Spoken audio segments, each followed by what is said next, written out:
আসসালামু আলাইকুম ওয়া রাহমাতুল্লাহি ওয়া বারাকাতুহু। আজকে আমি একটি গুরুত্বপূর্ণ বিষয় নিয়ে কথা বলতে চাচ্ছি, আর সেটা হচ্ছে বরাতের রজনীতে আমাদের অনেকেরই ভিতরে কঠিন কঠিন প্রশ্ন থাকে যে আমি বরাতের রজনীতে কি আমল করতে পারি। বিশ্বনবী সে কথাটাই ইবনে আব্বাস বা আব্বাস রাদিয়াল্লাহু তাআলা আনহু আপন চাচাকে একদিন এই বরাতের রজনীর ব্যাপারে বলেছিলেন যে, চাচা, আমি কি আপনাকে এমন একটি আমল শিক্ষা দিব না যে আমলটা আপনার জীবনের যে কোনো গুনাহ আল্লাহ মাফ করে দিতে পারে। তো এমন অফার শুনলে কে না খুশি হয়। তো আব্বাস রাদিয়াল্লাহু তাআলা আনহু চমৎকার ভাবে খুশি হলেন এবং বললেন যে, চাচা, তাহলে ঠিক আছে, আমাকে বলুন। তো বিশ্বনবী চাচা আব্বাস রাদিয়াল্লাহু তাআলা আনহুকে বললেন যে, চাচা, মাত্র 4 রাকাত নামাজ, আপনাকে কোনো কষ্ট করতে হবে না। মাত্র 4 রাকাত নামাজ পড়বেন এবং প্রতি রাকাতে 75 বার করে একটি তাসবিহ আদায় করবেন। সেই তাসবিহটা হচ্ছে সুবহানাল্লাহি ওয়ালহামদুলিল্লাহি ওয়ালা ইলাহা ইল্লাল্লাহু আল্লাহু আকবার। এটা পড়তে হবে। নিয়মটা আমরা আপনাদেরকে সুন্দর করে বুঝিয়ে দিচ্ছি। নামাজটার নিয়ম হচ্ছে যে আমরা 4 রাকাত নামাজ আদায় করব। আমরা এভাবে নিয়ত করব, আমি 4 রাকাত সালাতুত তাসবিহ নামাজ আদায় করিতেছি। এভাবে করে আমরা আল্লাহু আকবার বলে আমরা হাত বাঁধবো। আমরা সানা পড়ব।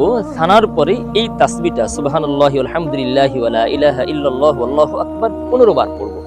সূরা কিরাত শেষ করে আমরা 10 বার, দাঁড়ানো অবস্থায় আমার 25 বার হয়ে গেল। এরপর আমরা রুকুতে গিয়ে রুকুর তাসবিহ আদায় করবার পরে পড়ব 10 বার।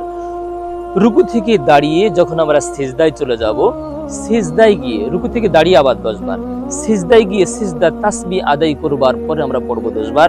আবার প্রথম সিজদা থেকে উঠে বসে আমরা পড়ব 10 বার। আবার দ্বিতীয় সিজদা আদায় করবার পরে সিজদার তাসবিহ আদায় করবার পরে পড়ব আমরা 10 বার। এবার আমরা শেষ রাকাতটা আমরা শেষ করে উঠে গেলাম। এখনই কিন্তু আমাদের 75 বার হয়ে গেল। এভাবে করে আমরা প্রতি রাকাতে 75 বার করে টোটাল সংখ্যাটা হয় 300 বার। এভাবে করেই আমরা সালাতুত তাসবিহ নামাজটা অত্যন্ত চমৎকার ভাবে যত্ন সহকারে যদি আদায় করতে পারি, তাহলে দেখা যাবে এই বরাতের রজনীতে আমরা এদিক সেদিক উল্টা পাল্টা যে সমস্ত কুসংস্কার কাজ আছে, আতশবাজি করা, মোমবাতি জ্বালিয়ে বিভিন্ন ধরনের নৃত্য করা, গান বাজনা করা, ছেলে পেলে অবাধে মিলামেশা করে গুনাহ কামাই করা, এগুলিকে বাদ দিয়ে রুটি হালুয়া খেতেই হবে, এ ধরনের কুসংস্কার পরিহার করে বর্জন করে আমরা যদি এই রাতে মাত্র 4টি রাকাত নামাজ যদি যত্নের সাথে আদায় করতে পারি, তাহলে দেখা যাবে আমাদের জীবনে কোনো গুনাহই থাকে না।